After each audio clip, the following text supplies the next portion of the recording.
আকাশবাণী খবর পড়ছি তিথি গাঙ্গুলি। এখনকার বিশেষ বিশেষ খবর হল, প্রধানমন্ত্রী নরেন্দ্র মোদী সকলের উন্নয়নের ও নিরাপত্তার স্বার্থে সম্মিলিত ও সংবেদনশীল আসিয়ানের পক্ষে সওয়াল করেছেন। প্রধানমন্ত্রী বলেছেন, দেশ তখনই আত্মনির্ভর হয়ে উঠবে যখন চিন্তায়, অনুশীলনে ও সম্পদে জাতি স্বনির্ভর হবে। অর্থমন্ত্রী নির্মলা সীতারামন অর্থনীতিকে চাঙ্গা করতে 12টি উৎসাহবর্ধক পদক্ষেপের ঘোষণা করেছেন। নতুন কর্মসংস্থানের লক্ষ্যে আত্মনির্ভর ভারত রোজগার যোজনার কথা ঘোষণা করেছেন। স্বরাষ্ট্রমন্ত্রী অমিত শাহ বলেছেন, সীমান্ত সংলগ্ন গ্রামের মানুষদের অন্যত্র গমন রুখতে প্রাথমিক সুযোগ সুবিধা প্রদানের ব্যবস্থা করা হবে। দেশে কোভিড-19 থেকে সুস্থতার হার বেড়ে হয়েছে 92.89। আসছি বিস্তারিত খবরে। প্রধানমন্ত্রী বলেছেন, ভারতের অ্যাক্ট ইস্ট পলিসির মূল কেন্দ্র হল আসিয়ান। ভার্চুয়াল মাধ্যমে আসিয়ান ভারত সপ্তদশ শীর্ষ সম্মেলনে প্রধানমন্ত্রী গতকাল বলেন, ভারত বিশ্বাস করে সকলের সুরক্ষা ও সমৃদ্ধির জন্য সম্মিলিত এবং সংবেদনশীল আসিয়ান গুরুত্বপূর্ণ। তিনি বলেন, ভারত ও আসিয়ানের অংশীদারিত্ব ঐতিহ্য ও ভৌগোলিক পরিবেশের সাথে সম্পর্কযুক্ত। শ্রী মোদী আরও বলেছেন, ভারত ও আসিয়ানের মধ্যে অর্থনৈতিক, সামাজিক, ডিজিটাল, আর্থিক, সামুদ্রিক সর্বক্ষেত্রে যোগাযোগ বৃদ্ধি প্রধান অগ্রাধিকারের মধ্যে পড়ে। ভারত ও আসিয়ান গত কয়েক বছরে এইসব ক্ষেত্রে আরও কাছাকাছি এসেছে বলে তিনি তার ভাষণে উল্লেখ করেছেন।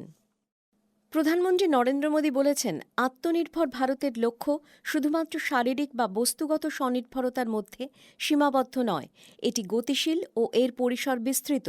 দেশ তখনই আত্মনির্ভর হয়ে উঠবে যখন চিন্তাভাবনায়, অনুশীলনে ও সম্পদে জাতি স্বনির্ভর হবে বলে মন্তব্য করেছেন প্রধানমন্ত্রী। जब हम आत्मनिर्भर भारत की बात करते हैं तो लक्ष्य सिर्फ फिजिकल या मटेरियल सेल्फ रिलायंस तक ही सीमित नहीं है। आत्मनिर्भरता का अर्थ भी व्यापक है, दायरा भी व्यापक है, उसमें गहराई भी है, उसमें ऊंचाई भी है। आत्मनिर्भर राष्ट्र तभी बनता है जब संसाधनों के साथ साथ सोच और संस्कारों में भी वो आत्मनिर्भर बने। শ্রী নরেন্দ্র মোদী গতকাল নতুন দিল্লির জওহরলাল নেহরু বিশ্ববিদ্যালয়ের ক্যাম্পাসে ভিডিও কনফারেন্সিংয়ের মাধ্যমে স্বামী বিবেকানন্দের পূর্ণাবয়ব মূর্তি উন্মোচন করে বলেন, এটি খুবই গর্বের বিষয় যে জেএনইউতে এই মূর্তির উন্মোচন হচ্ছে এবং শক্তিশালী ও সমৃদ্ধ ভারত গড়ে তোলার স্বামীজির স্বপ্নকে উপলব্ধি করতে এই পূর্ণাবয়ব মূর্তি অনুপ্রেরণা যোগাবে। প্রধানমন্ত্রী গতকাল তাঁর ভাষণে বলেন, ভালো সংস্কারগুলি আগে দেশে খারাপ রাজনীতি বলে বিবেচিত হতো। জেএনইউর পড়ুয়াদের বর্তমানে ভালো সংস্কার কিভাবে ভালো রাজনীতিতে রূপান্তরিত হয়েছে সে বিষয়ে গবেষণা করতে বলেন শ্রী মোদী। তিনি আরও বলেছেন, যে সমস্ত সংস্কার এখন চলছে তা দেশকে প্রতি ক্ষেত্রে উন্নত করার প্রচেষ্টায় শামিল হয়েছে। क्या ये सच नहीं है?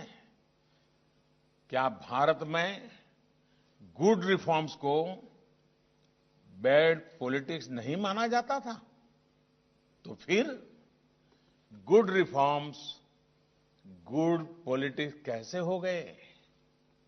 इसको लेकर आप जेएनयू के साथी जरूर रिसर्च करें, लेकिन अनुभव के आधार पर मैं एक पहलू आपके सामने जरूर रखूंगा।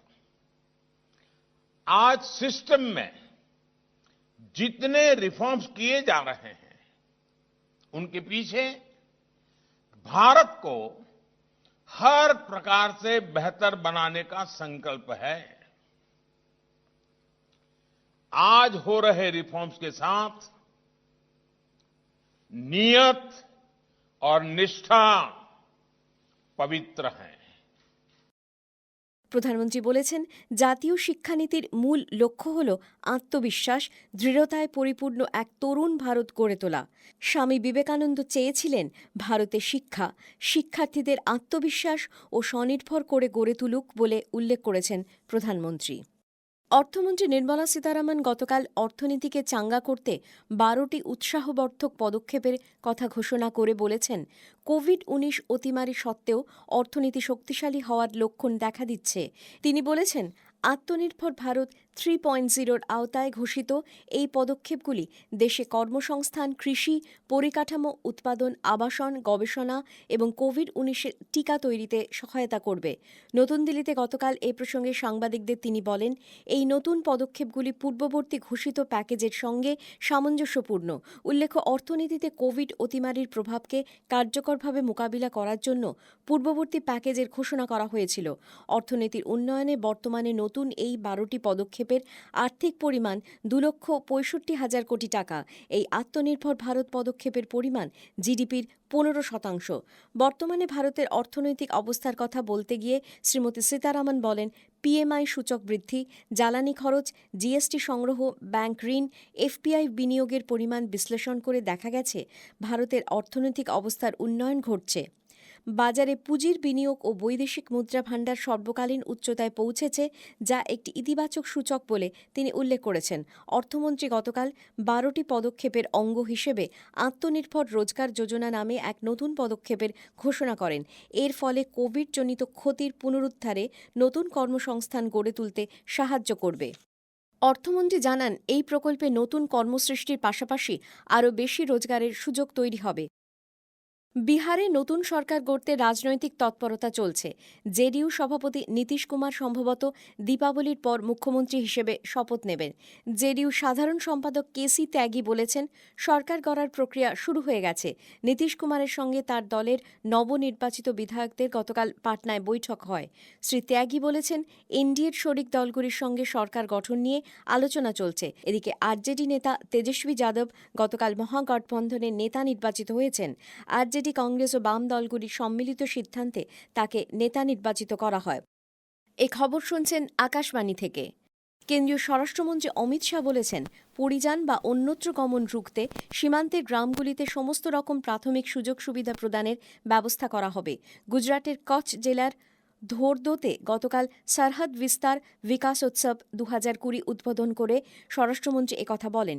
সীমান্ত অঞ্চলে বসবাসকারী মানুষের জীবনযাত্রার জন্য প্রাথমিক সুযোগ সুবিধার ব্যবস্থা থাকলেই সীমান্ত নিরাপদ হবে। এই অঞ্চলের মানুষজনের অভিবাসন ঠেকাতে সীমান্ত অঞ্চলের পরিকাঠামোগত উন্নয়ন বিশেষ প্রয়োজন বলে তিনি উল্লেখ করেছেন। এ প্রসঙ্গে তিনি ঘোষণা করেন, বিএসএফের চিকিৎসালয় ও হাসপাতালগুলি এখন থেকে সীমান্ত অঞ্চলের মানুষের চিকিৎসা প্রদান করবে। দেশে কোভিড-১৯ থেকে সুস্থতার হার বেড়ে হয়েছে ৯২.৮৯%। গত ২৪ ঘণ্টায় ৫২,০০০-এরও বেশি মানুষ সংক্রমণ মুক্ত হয়েছেন। স্বাস্থ্যমন্ত্রকের রিপোর্ট অনুযায়ী এ পর্যন্ত ৮০,৬৬,০০০ মানুষ কোভিড-১৯ থেকে সুস্থ হয়েছেন। দেশে বর্তমানে সংক্রমিতের সংখ্যা ৪,৮৯,০০০। মোট সংক্রমিতের ৫.৬৩%। এই সময় ৪৭,৯০৫ জন নতুন করে সংক্রমিত হয়েছেন। দেশে মোট সংক্রমণের সংখ্যা হয়েছে ৮৬ লক্ষেরও বেশি। বাংলাদেশের রাজধানী ঢাকায় গতকাল ৯টি বাসে অগ্নিসংযোগের ঘটনা ঘটেছে। এর মধ্যে ২টি সরকারি কর্মীদের জন্য নির্দিষ্ট বাস, একটি বাংলাদেশ সড়ক পরিবহন সংস্থার বাস। দমকলের ইঞ্জিন দ্রুত বিভিন্ন ঘটনাস্থলে পৌঁছে আগুন নিভিয়ে ফেলে। কেউ হতাহত হননি। পুলিশ জানিয়েছে, কারা এই ঘটনায় জড়িত তা খুঁজে বের করার চেষ্টা চলছে। শেষ করার আগে খবরের বিশেষ বিশেষ অংশ আরেকবার। প্রধানমন্ত্রী নরেন্দ্র মোদী সকলের উন্নয়নের ও নিরাপত্তার স্বার্থে সম্মিলিত ও সংবেদনশীল আসিয়ানের পক্ষে সওয়াল করেছেন। প্রধানমন্ত্রী বলেছেন, দেশ তখনই আত্মনির্ভর হয়ে উঠবে যখন চিন্তায়, অনুশীলনে ও সম্পদে জাতি স্বনির্ভর হবে। অর্থমন্ত্রী নির্মলা সীতারামন অর্থনীতিকে চাঙ্গা করতে ১২টি উৎসাহবর্ধক পদক্ষেপের ঘোষণা করেছেন। নতুন কর্মসংস্থানের লক্ষ্যে আত্মনির্ভর ভারত রোজগার যোজনার কথা ঘোষণা করেছেন। স্বরাষ্ট্রমন্ত্রী অমিত শাহ বলেছেন, সীমান্ত সংলগ্ন গ্রামের মানুষদের অন্যত্র গমন রুখতে প্রাথমিক সুযোগ সুবিধা প্রদানের ব্যবস্থা করা হবে। করোনা সংক্রমণ এড়াতে মাস্ক পরুন ও ঠিকভাবে পরুন। ২ গজ দূরে থাকুন। নিরাপদ দূরত্ব বজায় রাখুন। হাত ও মুখ পরিষ্কার পরিচ্ছন্ন রাখুন। খবর শেষ হলো।